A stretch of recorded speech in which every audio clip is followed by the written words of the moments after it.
Hello, gang. Let me know if you can see and hear me all right. Um,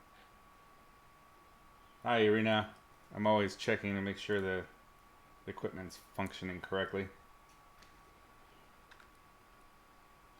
Awesome. Great.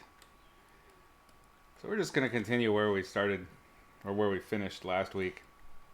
Um, I moved around the balls just a little bit, but I have to reacquaint myself now with the painting. I wanted to change the perspective just a tad.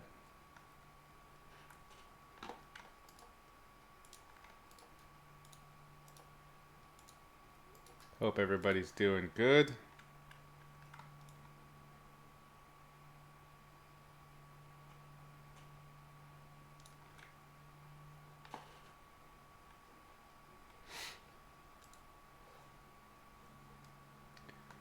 Hi, Demage.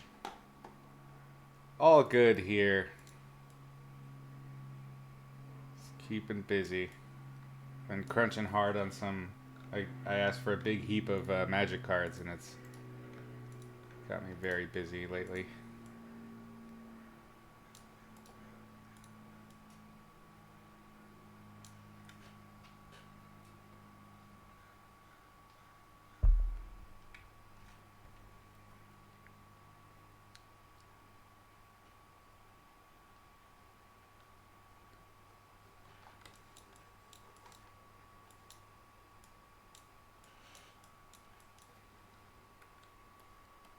I really liked your guys' posts for this month. It'll be fun to give you the crits. There's some really good stuff in there.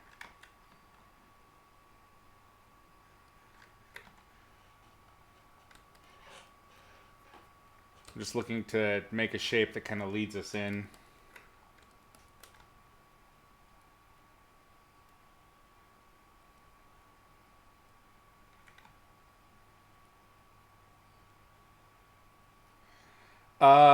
No, I probably won't be able to finish it today. I'll get it to probably 70%. I'm not super fast at environments. It's not my forte. So I end up reworking stuff a lot. But, I'll try and take it as far as I can. If I can't finish it, it might end up abandoned.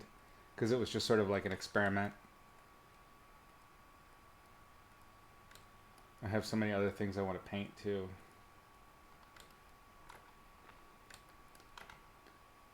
I'm trying to remember what I was.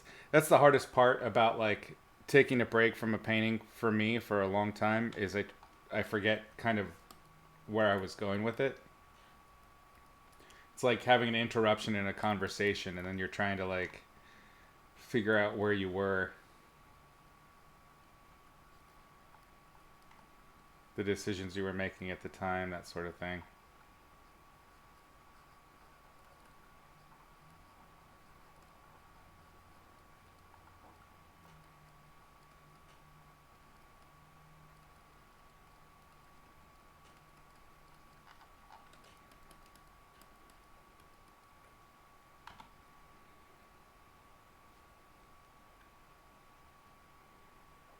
Let's do a little bit of shortcutting here. You could tell it's not something I use a lot.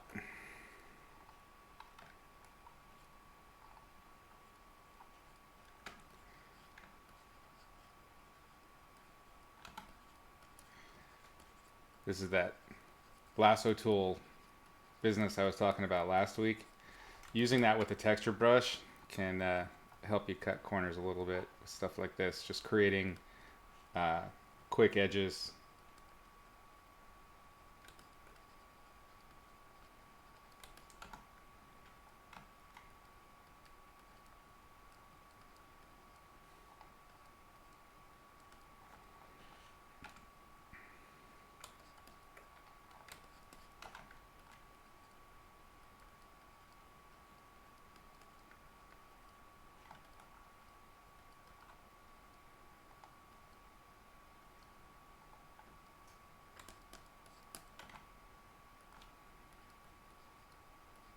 If you're going to use texture brushes in your painting, like I'm doing right now, you want to avoid using too much of them way in the background because you're going to create visual noise that you can't keep up with in the foreground. So you want to just hint at it on edges, and not do, uh, oops, not do the fill parts, the interiors.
Gotta switch all my brushes back because I've been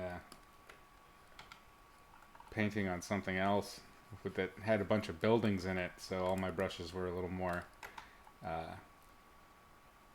flat edge, building oriented. I super hate that brush I was using. Like, super hate it. I should delete it.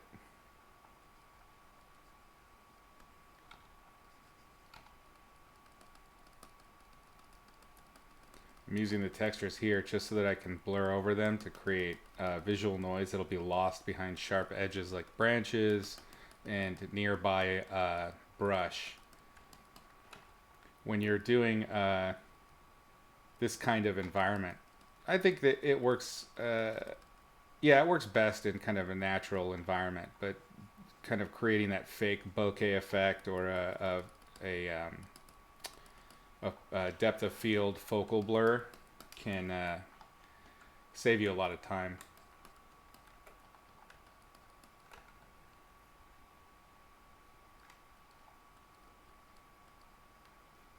It's not bright enough.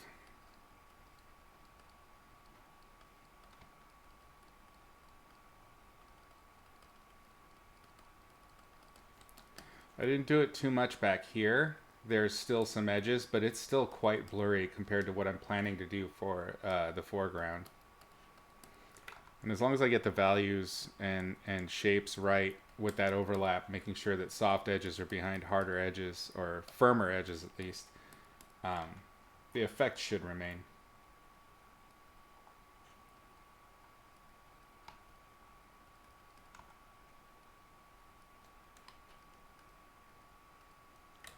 Should have made a new layer, but that's all right. These things happen.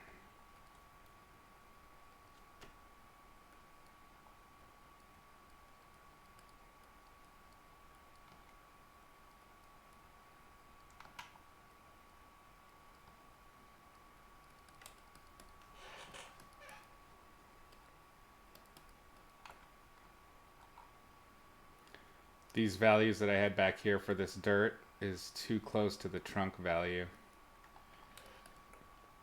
So it's going to get lost. Too much texture, my friends, means you lose planes.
So have any of you watched the new lesson yet?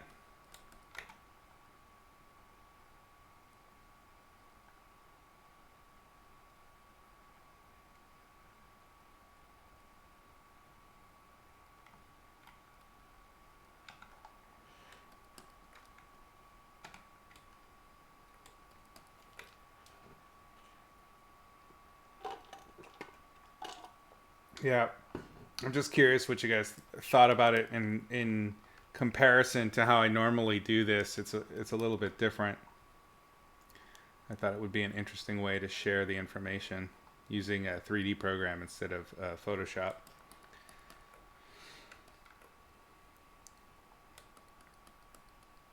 Nice, great. Looking forward to you guys' thoughts.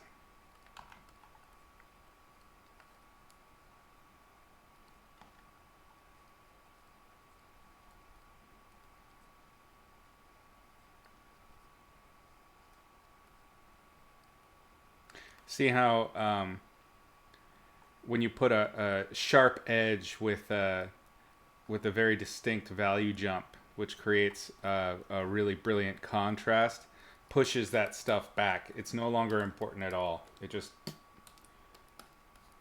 Yeah, I have a photo that kind of looks pretty similar to what I have right now. It even has the balls in it. Let me pull it over real quick. Hopefully this doesn't crash anything. Oh, come on. Well, there's half of it. I can't get it all the way over. Sorry. Yeah, I'm afraid of crashing the GPU on this old ass machine. But yeah, I have this photo, which is pretty similar to what I've got going on right now. It doesn't have any of the cool light that I'm installing in it. It's the composition's a little bit different. I'm using it more for lighting and just sort of inspiration for what it is.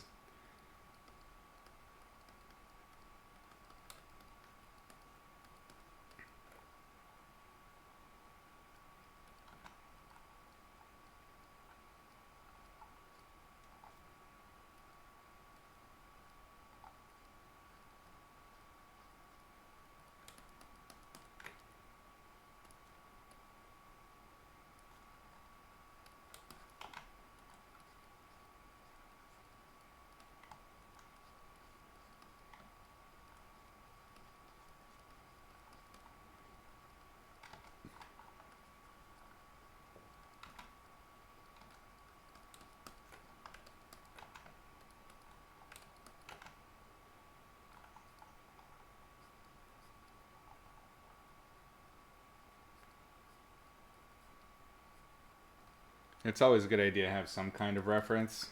I don't always use it, but it's always better when I do. I think the best way, in my opinion, how I like to use it is I'll have reference for subject. I treat them all differently. I'll have reference for subject, but my okay. There's a hierarchy. Let me start from the top. So the most important reference is inspiration reference, which is like where the ideas, the combination of images or thoughts that created the initial idea. That's going to be the most important thing for me, followed by subjects in the shot and lighting.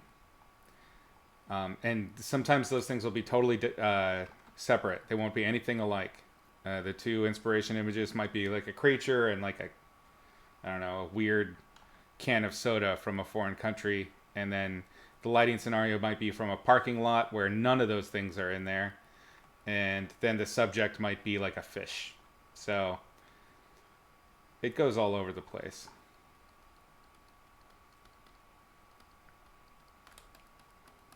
I do got to tighten this up a little bit.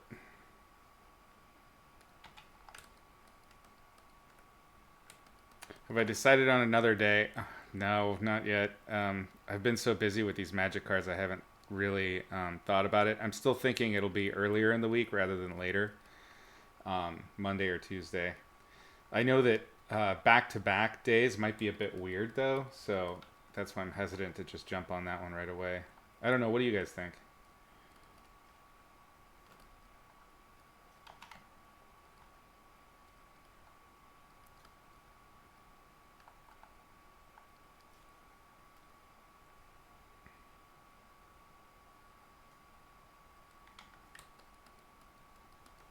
Okay.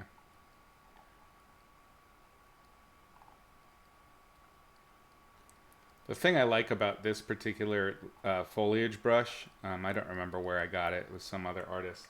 Is that it follows the direction of the brush, and as a result, because of that, you can get contours like the tops of trees like this by creating curves, and then you can also do really quickly, oops, brushes and shrubs by going vertically, small plants. So you want to find brushes, if you're going to use texture brushes in your paintings, you want to find utilitarian ones. You don't want to find like a single use thing. You want something that'll keep your flow going. Oh no, I can't share cards at all. It's super NDA. Sorry. Um, yeah, that's just the way it goes, unfortunately. Skip this song. I love it, but not right now. Distracting.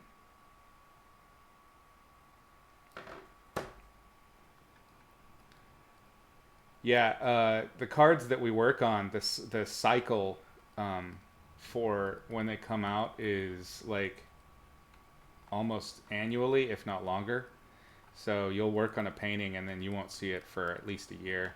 The paintings that are coming out now that I'm posting, I did at least a year ago. Yeah, this brush is in the brushes I gave you guys, Irina. You guys basically have this entire set. It's just not organized. I wanted to encourage you guys to go through and pick out the ones you like.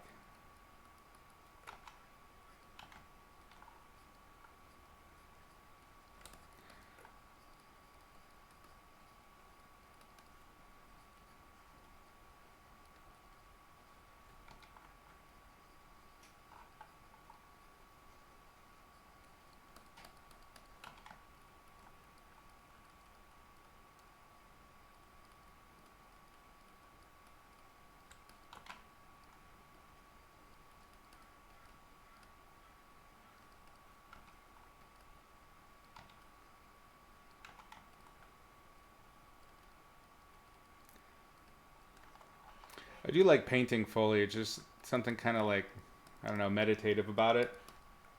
It doesn't, unless it's like kind of up close, in my opinion, or if there's something else of feature, another focal point, it doesn't do enough on its own. But it is fun to paint sometimes, just to be kind of scribbly, especially for uh, figure creature specialist, because so much of that is, it's all about ultra accuracy, and that can get kind of boring sometimes.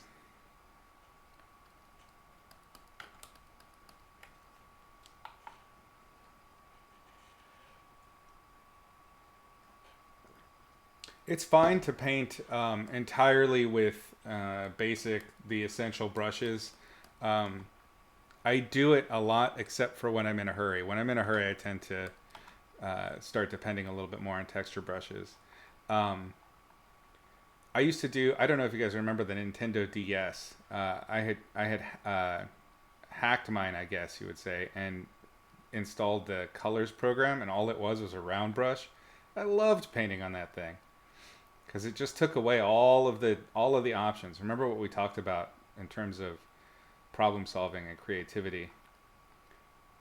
When the sky's the limit, it can really freeze you up. I think I might need a ground plane here to kind of, I don't know.